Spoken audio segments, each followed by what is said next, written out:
Evangelho de Lucas, capítulo 14. E aconteceu que, entrando ele na casa de um dos principais fariseus para comer pão no dia do Shabat, eles o estavam observando. E eis que estava ali adiante dele um certo homem hidrópico. E Jesus, respondendo, falou aos juristas e aos fariseus, dizendo: é lícito curar no dia do Shabat? E eles calaram-se. E tomando ele, o curou e o deixou ir. E perguntou-lhes, dizendo: qual será de vós que, tendo um jumento ou um boi, que caindo em um poço não retira imediatamente no dia do Shabat? E novamente eles não puderam lhe responder acerca dessas coisas. E ele propôs aos convidados uma parábola, reparando como eles escolhiam os principais lugares, dizendo-lhes: quando tu fores convidado por algum homem para as bodas, não te assentes no primeiro lugar, para que não aconteça que esteja convidado um homem mais honrado do que tu.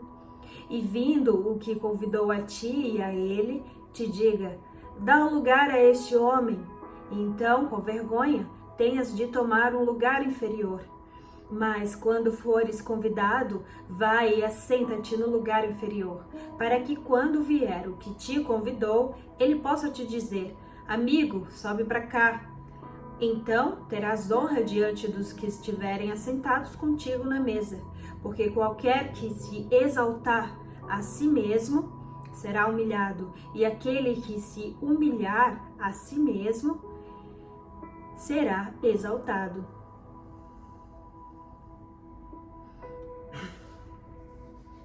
E ele disse também ao que havia convidado. E ele disse também ao que o havia convidado: quando deres um jantar ou uma ceia, não chames os teus amigos, nem os teus irmãos, nem os teus parentes, nem os teus vizinhos ricos, para que não aconteça que eles também te tornem a convidar e te seja recompensado.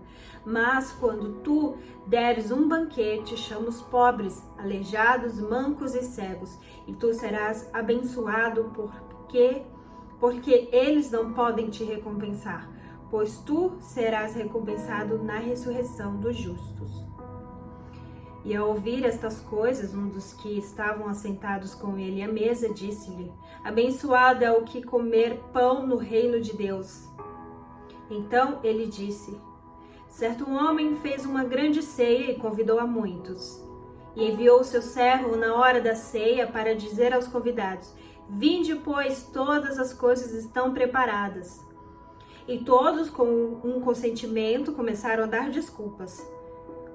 O primeiro disse-lhe: eu comprei um pedaço de terra e preciso ir vê-lo logo, peço-te que me desculpe. E o outro disse: eu comprei 5 juntas de boi e vou examiná-las, peço-te que me desculpe. E o outro disse: casei-me e, portanto, não posso ir. E vindo aquele servo, anunciou essas coisas ao seu senhor. Então o dono da casa, irritado, disse ao servo: sai depressa pelas ruas e becos da cidade e traze aqui os pobres, os aleijados e os coxos e os cegos. E o servo disse: Senhor, está feito, como tu ordenaste, e ainda há lugar.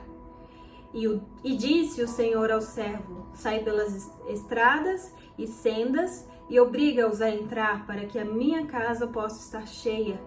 Porque eu vos digo que nenhum daqueles homens que foram convidados provará a minha ceia. Iam com ele grande multidão, e voltando-se, disse-lhes: se um homem vier a mim, não abandonar o seu pai, a sua mãe, sua esposa e filhos, irmãos e irmãs, e também a sua própria vida, ele não pode ser meu discípulo. E quem não carregar a sua cruz e não vir após mim, não pode ser meu discípulo. Porque qual de vós, querendo edificar uma torre, não se assenta primeiro para calcular o seu custo, para ver se tem o suficiente para acabá-la? Para não acontecer que, depois de haver posto o alicerces, não sendo capaz de acabá-la, todos os que a viram comecem a escarnecer dele, dizendo: este homem começou a edificar e não foi capaz de acabar. Ou qual é o rei que, indo guerrear contra outro rei, não se assenta primeiro e se aconselha se com 10.000 é capaz de sair ao encontro do que vem contra ele com 20.000. Do contrário, estando o outro ainda longe, ele envia embaixadores e pede condições de paz. Assim, pois, qualquer de vós que não renunciar a tudo quanto tem, não pode ser meu discípulo. Sal é bom, mas se ele perder o sabor, com que há de temperar? Nem servirá para a terra, nem servirá para esterco, mas homens lança-no fora. Quem tem ouvidos para ouvir, que ouça.